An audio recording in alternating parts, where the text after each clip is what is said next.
À peine ils sont considérés ces dernières années dans l'arène politique au Bénin, minimisés et classés au dernier rang du classement, d'un élu au poste politique. Face à ce triste constat observé dans chaque quartier de ville et de village du pays, l'on s'interroge de savoir que vaut réellement le poste d'un élu local dans son environnement. Le chef de quartier dans un quartier est la première personnalité du quartier, représente le président de la République dans le quartier, vous voyez un peu. Donc son rôle, il a le droit d'assurer le bien-être de sa population, de sa base, de protéger les infrastructures de son quartier, avoir une équipe de salubrité et mettre au propre les endroits publics du quartier.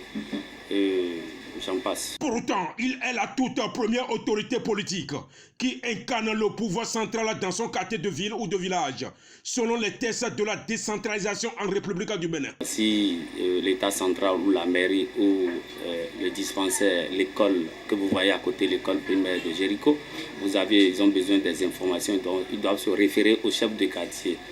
De la même façon que la police, et on est en symbiose avec eux, on travaille main dans la main.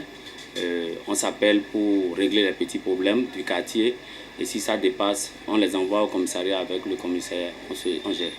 Malgré toutes les considérations dont il subit, il est le seul à qui la population fait appel dans des conditions très difficiles qui méritent une assistance financière ou technique, un fait devenu malheureusement récurrent chaque jour de la semaine. S'il y a des maisons qui ont des problèmes, ils vont se référer au chef de quartier. On essaye de gérer comme on peut.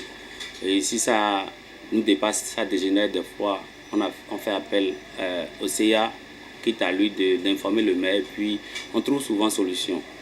Donc nous sommes en même temps chef de quartier et le père du quartier, quoi. Le père de famille. Nous devons assumer le bien-être de notre base, de notre population.